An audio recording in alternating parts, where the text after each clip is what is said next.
injiilka sida Mataayos u qoray cutubka 7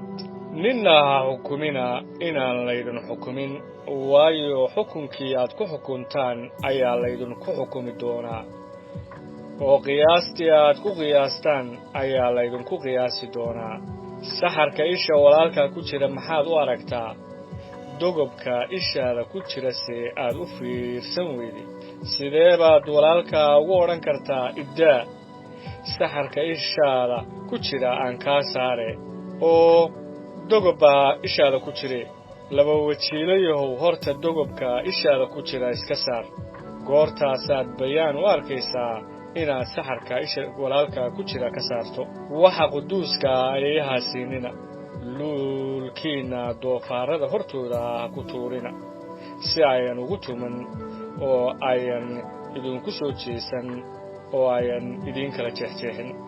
weydiista oo waa la idin siin doonaa doondoona oo waad heli doontaan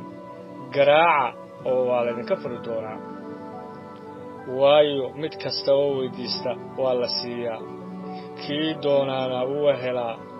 kii garaacana waa laga furi doonaa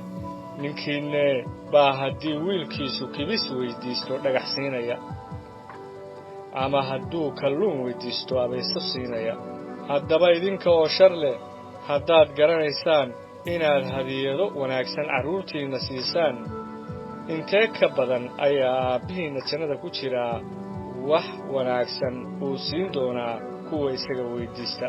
haddaba wax kasta oo aad doonaysaan in laydin sameeyo idinkuna sidaas oo kale u sameeya waayo kanu waa sharcigii iyo nebiyadii iridda cidhiidhsan ka gala waayo iriddu waa weyn tahay jidkuna waa ballaaran yahay kan xagga baabi'idda u kaca oo kuwa ka galaa waa badan yihiin waayo iriddu waa cidhiidhsan tahay jidkuna waa yar yahay kan xagga nolosha u kaca kuwa helaana waa yar yihiin iska jira nebiyada beenta kuwa idinku imanaya iyagoo qaba dharka idaad laakiin hoosta ka ah iyay wax boobaysa midhahooda ayaad ku garan doontaan canab ma laga guraa geed qodxan leh berdana ma laga guraa yamaaruga sidaasaa geed kasta oo wanaagsani midho wanaagsan u dhalaa geedkii xumina midho xun u dhalaa geed wanaagsanu midho xun ma dhali karo geed xumina midho wanaagsan ma dhali karo geed kasta oo aan midho wanaagsan dhalin waa la jaraa oo dabka lagu tuuraa sidaa darteed waxaad iyaga ku garanaysaan midhahooda ma aha qof kasta oo igu yidhaahda rabbow rabbow kuwa boqortooyada jannada gelaya laakiin kii sameeya doonista aabbahayga jannada ku jira kaasaa gelaya maalintaas qaar badan baa odhan doona rabbow rabbow miyaanan magacaaga wax ku sii sheegin oo miyaanan magacaaga jinniyo ku saarin oo miyaanan magacaaga wax badan oo xoog leh ku samayn markaasaan ku odhan doonaa weligay idinma aqoon iga taga dembifalayaal yahow haddaba qof kasta oo hadalladaydan maqla oo yeela waxaa loo ekaysiinayaa nin caqli leh oo gurigiisa ka duldhistay dhagaxa roobkii ayaa da'ay daadkiina waa yimid dabayshiina waa dhacday wayna ku dhaceen gurigaas oo ma uu dumin waayo waxa laga duldhisay dhagaxa